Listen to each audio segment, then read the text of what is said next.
Boston Celtics made that a little more interesting than it should have been. Celtics beat the Brooklyn Nets 115 to 113, and the Brooklyn Nets just refused to go away.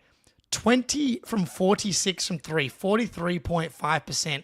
And I learned a lot of NBA players' names today watching the Brooklyn Nets. Welcome in, everybody. Good to see you all. A win is a win.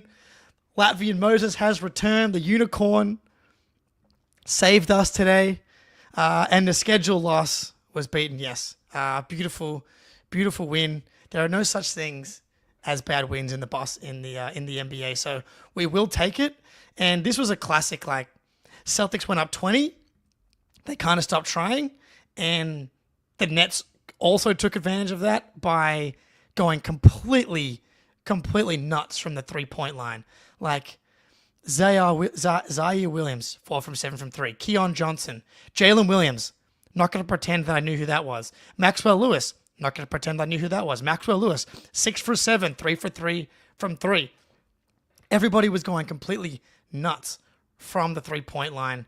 And like, even that last shot that they made, Celtics go up by 7. They are up by 7. And Celtics are up by 7. And they take a 24-second violation. It wasn't on purpose, but they finally did the Joe Titty, the first to the floor, quarterback kneel, clock bleeding philosophy. Peyton Pritchard took a 24-second violation with how much left was it? It was 1 minute and 2 seconds to go. Peyton Pritchard took a shot clock violation. You're up 7. And then in 5 seconds, the Nets scored. The problem with the philosophy is that you have to play defense. You've got to execute your defensive principles. The Celtics were very confused whether they were running a zone or a man, and they leave Zaire Williams wide open 2 seconds after inbounding the ball, which pushes the lead back to 4. And then Tatum takes a shot with like 8 seconds in the corner to go, misses it, and allows Keon Johnson to come down and get a quick shot in under 10 seconds again. That's the problem with shooting. I mean, it didn't work the first time you took the shot clock violation. You have to play solid defense. You have to try and make them use 10 seconds of the clock before you let them get a shot up. They get an immediate 3-point attempt to push it back to 4. Tatum shoots with 8 seconds left on the shot clock. Could have bled that down another 6-7 seconds. Keon Johnson scores, and then Peyton Pritchard, ice in his veins for the most part, hit the 2 most important free throws to put you up 4. And of course, the Nets hit another 3 to push it back to 1. Pritchard, if you're going to miss one, make sure it's the second one. And misses the second one. Drew Holiday got a hand in there as well. Like, I think it was clean. It wasn't a foul. But man, it was a risky business sticking your hand in the cookie jar as Cam Johnson goes to shoot that buzzer beater. And thankfully, the Nets don't get a shot off. Was it too close? For comfort, yes. Should you have been that close against a Nets team that was missing Claxton, Cam Johnson, etc., etc.? But I don't care who you're playing, dude. I don't care what the names say on the jerseys. They shot 20 from 46 from 3, 23 pointers. Anytime you win a basketball game against a team that goes that nuts from 3 is a good win. And I think if you're going to point to something that was their biggest problem down the stretch here, what up, everybody, was the offensive rebounding, and the rebounding in particular.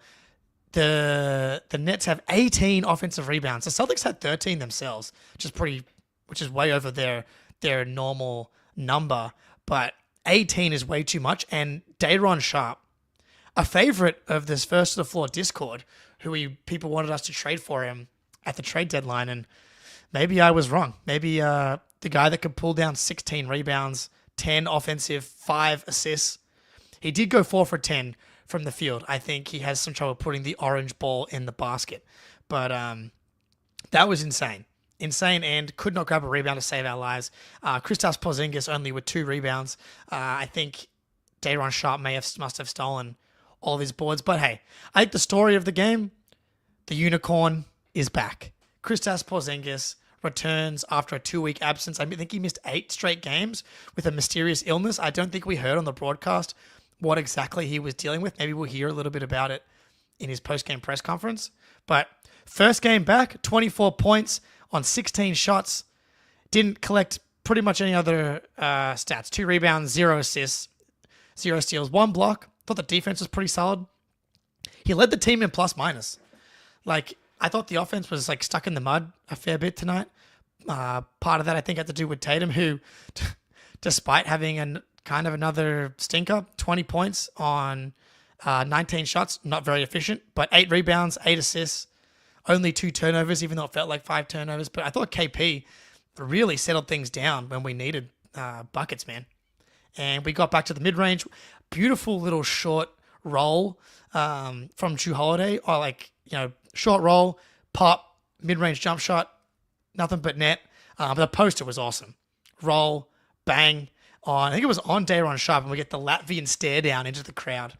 So great to see Kristaps Porzingis back in the lineup and looking healthy.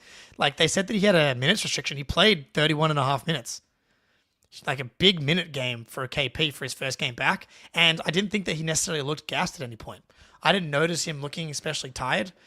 I think he kind of can get tired towards the end of some of his stints anyway, but I thought for a guy that's recovering from a viral infection that was battling his his lungs, and he was having trouble getting his wind back as he ramped up. Like, this is great result. Great to see him out and about and moving well and playing 31 plus minutes. Shout out RJ, appreciate you. Super chat. C's win on Tuesday. Had 50 wins before 20 losses. Yes. If you were a fan of this show, we were sweating out the 40-20 rule for multiple weeks. Yeah, the fact that we're going to cruise to 50 wins potentially before. All we have to do is beat the Nets one more time, which sounded easy coming into tonight, but the Nets went absolutely berserk. 50 wins before 20 losses. That's really impressive. I think after tonight's win, we're on track for 59.3 wins. So if you beat the Nets and you beat the Jazz, you'll probably move into being back on track for exactly 60 wins. We love to see it. Also, JB back in this one, but left the game with back spasms, which you do not like to see. I mean, I guess it's good in that it wasn't the knee that popped up, but and he hit a big 3, which I thought was good to see because he struggled to hit any shot in the Thunder game. And I thought physically he was actually looking pretty good. Had a nice block in the first half as well. 2 blocks in the first half, or 2 blocks in his minutes. You wonder if they're related in some way. Like, sometimes if you're overcompensating for one injury, it can lead to another thing popping up. But Jaylen Brown kind of been banged up a little bit this season and a little bit lately. So it's a good part in the schedule. You got 2 days off here, but as we know from Sam Hauser earlier in the season, back spasms are finicky. Sometimes you don't know what the cause is. And the good news is this is not something that has popped up for Jaylen in the past, but and so hopefully this is just a one-off and we're back to regular scheduled programming for the rest of the season. But don't love to see back spasms, obviously. So talked about KP.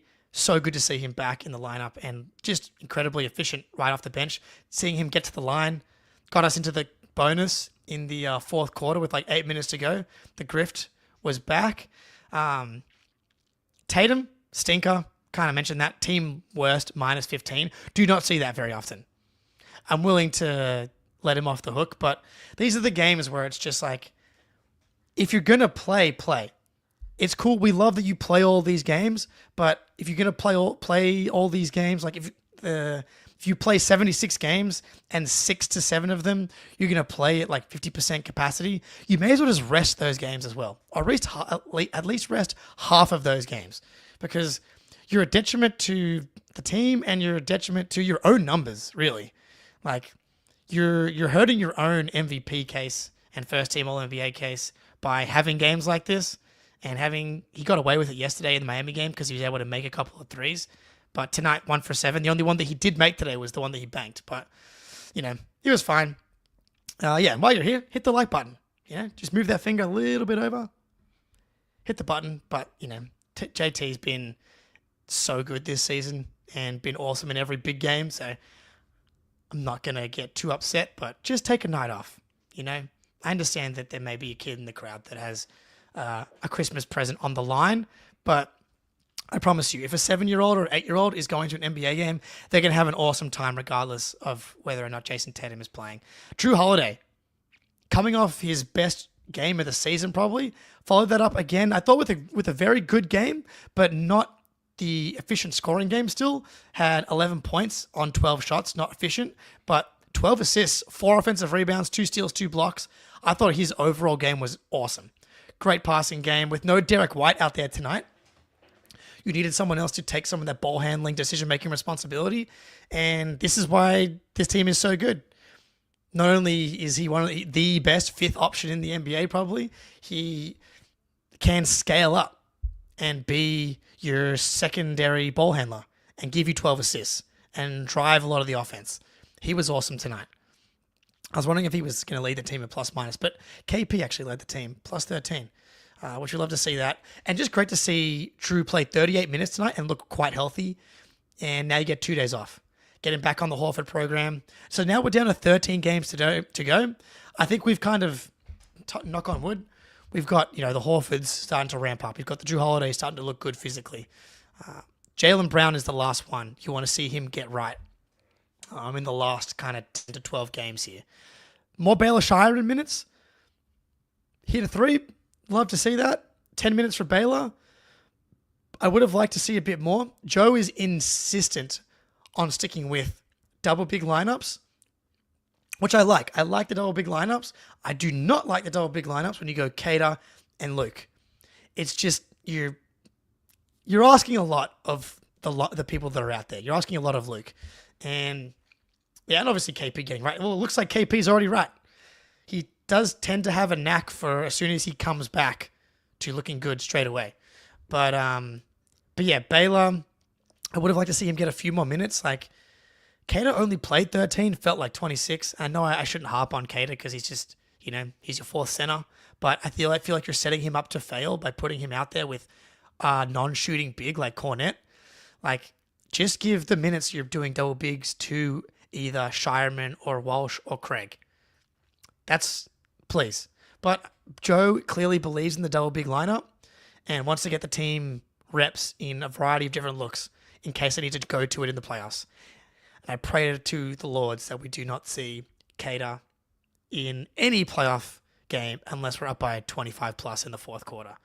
Pritchard was awesome in this game. 22 points, 7 for 11, 5 for 8 from 3, 6 boards, 3 assists, 2 steals.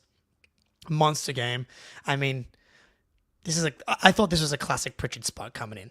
Like, you just knew this is the type of game he could take advantage in. You want to start to see him take advantage in some of these bigger spots against the Thunder and the Cavs, but congratulations to Pritchard for hitting the most threes off the bench in the history of the NBA. Just an insane season, shooting the ball, 5 for 8 from 3 tonight. He was awesome, hit the big clutch free throws, thought he was solid defensively as well. Hauser was a -9, but I think that's just because he had to share the court with Jason Tatum tonight. I thought he was pretty solid. Both ends, 3 for 6 from 3, 4 for 7 from the field. And he had that very nifty late shot clock, kind of like hezzy dribble drive. Got to the rim, finished over some defenders. I was like, ooh, Sammy Buckets looking spry at the back. See, this is what happens when you shave your head. You get superpowers. Now Sammy Buckets can, cross guys up, get to the rim, finish over length. Love to see that. But yeah, man, I thought Cornette was solid. He battled on the boards himself, got 5 offensive rebounds for himself. Would have liked to see like 3 or 4 more defensive rebounds for Luke and battle with Daron Sharp a little bit more than that. But I thought he was solid. He's just got great chemistry in the pick and roll with everybody and threw down, a bunch of alley-oops tonight. Fantastic. And Tillman remains to be just gone. I saw him warming up, doing a lot of standing around. I would love to see him. Clearly, he's not right. And that is what it is. It's unfortunate we gave him a 2-year contract because it feels like he's just a dead salary slot, roster slot at this point, which is really disappointing after coming off the finals and coming into the preseason where he actually looked pretty good too. But Celtics win. They've won 2 in a row, 2 days off, catch the Nets. Tonight, Greeny and Spoonie will be doing late night. I'm going to be kind of in and out for the next 2 weeks. I'm going to Japan today And yeah, so stay tuned. I'll bring in all my podcast equipment with me, so I'll still be doing some stuff while overseas, but won't be doing all shows every game and playback streams, etc. But we'll still be keeping this thing rolling as we inch, and I'll be back before the playoffs. So have no fear. But everybody, appreciate you. Till next time, go Celtics.